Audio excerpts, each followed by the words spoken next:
June 8, 1935, 2:14 a.m. A doorman named Patrick Sullivan lay on the floor of the Cotton Club, blood pooling around his head. He'd been beaten so badly that his own mother wouldn't recognize him. 3 of his ribs were broken. His jaw was shattered. Both eyes were swollen shut. And standing over him, knuckles bleeding, was Bumpy Johnson. This wasn't just another street fight. This was the beginning of a war, because Patrick Sullivan wasn't just any doorman, he was connected. His brother was a police captain. His cousin was a city councilman. His uncle owned 3 nightclubs in Midtown. The Sullivan family had power, money, and connections throughout New York, and they weren't going to let some black gangster beat one of their own without consequences. Within 48 hours, the Sullivan family put out a contract. $10,000 for whoever brought them Bumpy Johnson, dead or alive. They sent 6 men to collect, professional killers. Irish mobsters with reputations for brutality. Men who'd killed before and would kill again without hesitation. By June 15th, 1 week after Patrick Sullivan hit the floor, all 6 of those men were dead. What nobody understood, what the newspapers never reported, was why Bumpy beat Patrick Sullivan in the first place. What had this doorman done to trigger the most violent week in Harlem's history? The answer reveals something about Bumpy Johnson that most people miss. He wasn't just protecting himself. He was protecting his community. And when someone crossed that line, when someone disrespected not just Bumpy, but the entire black population of Harlem, Bumpy didn't just fight back. He made examples.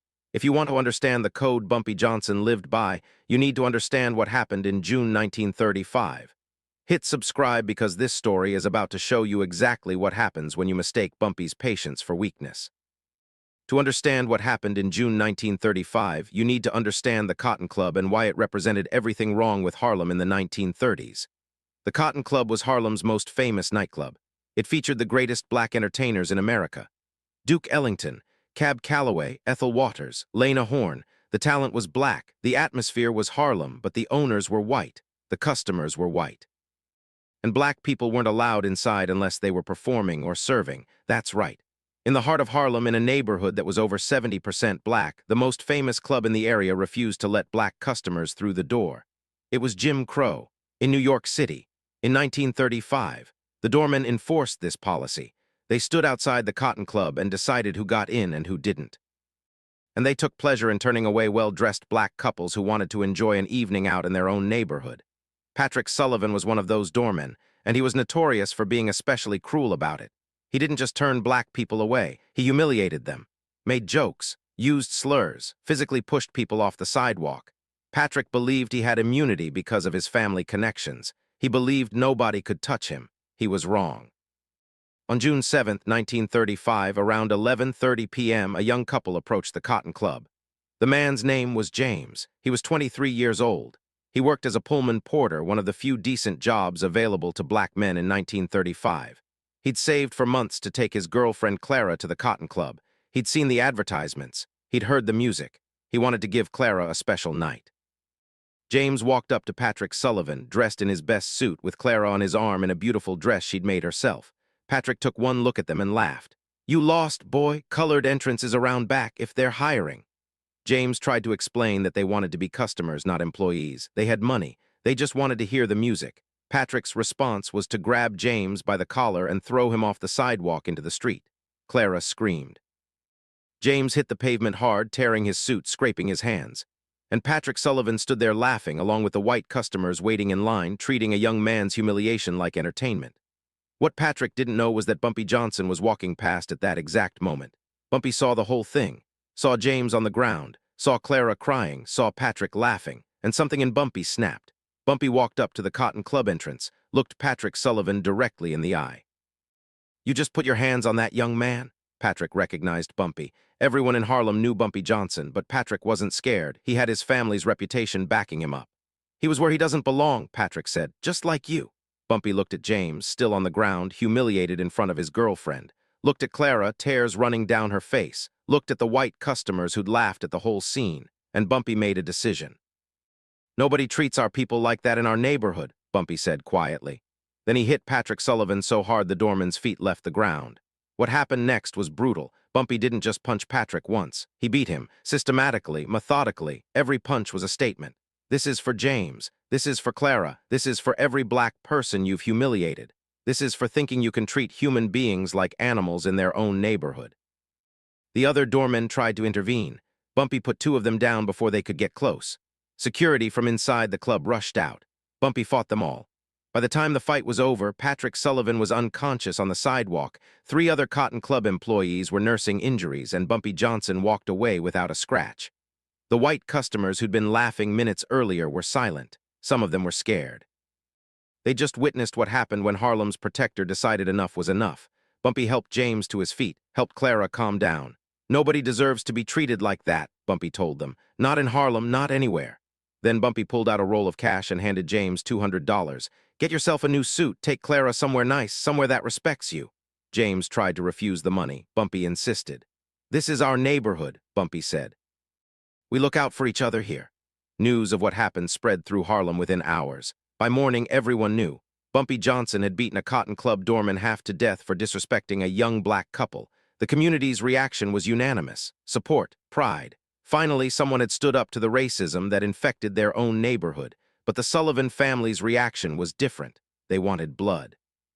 Patrick Sullivan's brother, Captain Dennis Sullivan of the NYPD's 23rd Precinct, called an emergency family meeting. All the Sullivan men gathered. Dennis, their uncle Michael who owned the nightclubs, their cousin Thomas the city councilman, and their 6 cousins who worked as enforcers for the Irish mob. The message was clear. Bumpy Johnson had to pay, not just with a beating, with his life. Dennis wanted to arrest Bumpy legally. He started building a case for assault. But Michael and Thomas knew that wouldn't work. Bumpy had witnesses. The entire crowd outside the Cotton Club had seen Patrick attack James first. Any trial would expose the Cotton Club's racist policies. It would be a publicity nightmare. So they decided to handle it the old-fashioned way, street justice. They put out the contract, $10,000 for Bumpy Johnson. The 6 Sullivan cousins volunteered to collect. These weren't amateurs. Danny Sullivan had killed 3 men in Boston before moving to New York. Sean Sullivan had done time for manslaughter.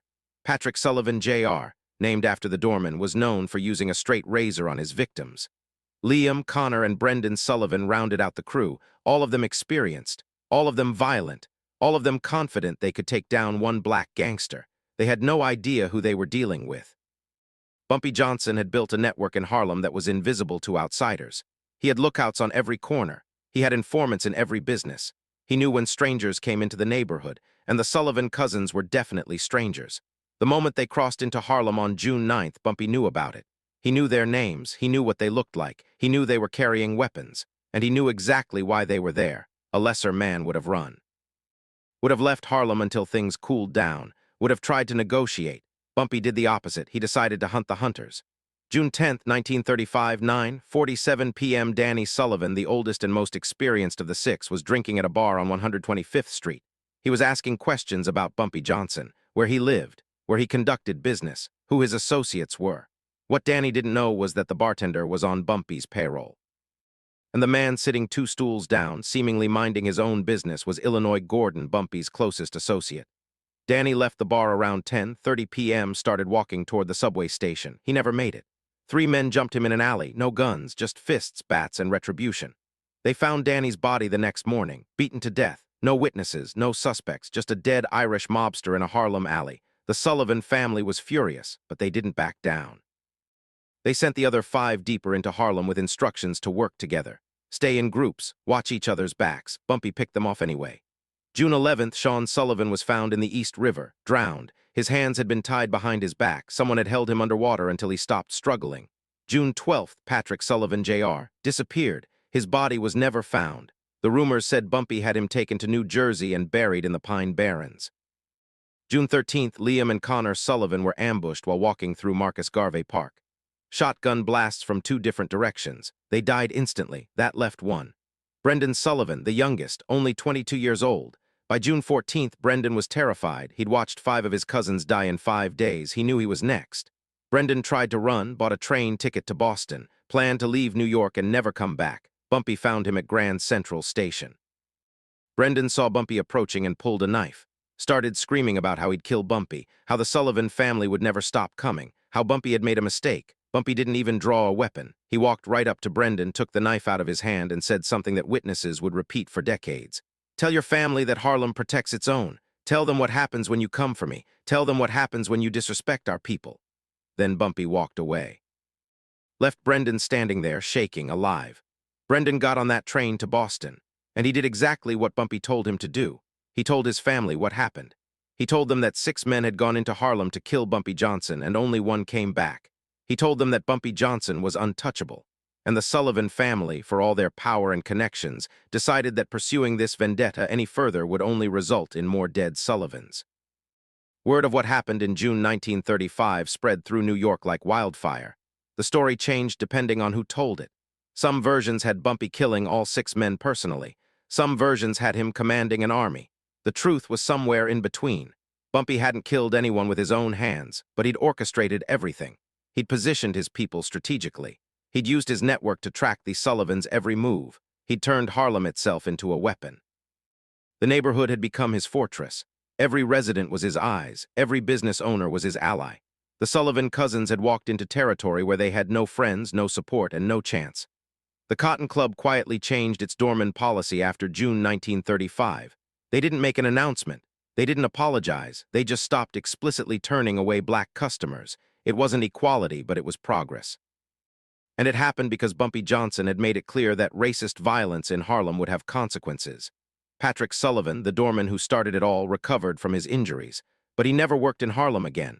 His family moved him to a different part of the city. He spent the rest of his life knowing that his racism had cost his family 6 lives. The young couple, James and Clara, got married 6 months later. Bumpy attended the wedding. He didn't make a big deal about it. Just showed up, gave them a generous gift, and congratulated them.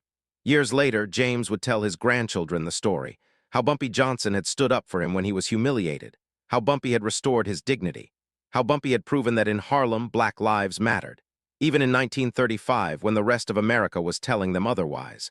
What Bumpy Johnson did in June 1935 wasn't just revenge, it was a declaration. He was declaring that Harlem belonged to the people who lived there. That racism wouldn't be tolerated even when it came from powerful families with connections, that disrespecting the community would have real consequences. The brilliance of Bumpy's response wasn't the violence, it was the precision. He didn't lash out randomly. He didn't target innocent people. He specifically went after the 6 men who'd been sent to kill him. He turned their contract into their death sentence. And by letting Brendan Sullivan live to tell the story, Bumpy ensured that the message would spread. Don't come for Bumpy Johnson. Don't disrespect Harlem. Don't mistake our patience for weakness. This story reveals something about Bumpy that gets lost in the gangster mythology. He wasn't just a criminal. He was a protector. When he saw James being thrown to the ground, he didn't see a stranger. He saw himself. He saw every black person who'd been humiliated by white racism. And he couldn't let it stand. The violence that followed wasn't about ego. It was about survival. If Bumpy had let the Sullivan family kill him, what message would that send? That white men could come into Harlem, kill its protectors, and face no consequences. Bumpy couldn't allow that, so he fought back with overwhelming force.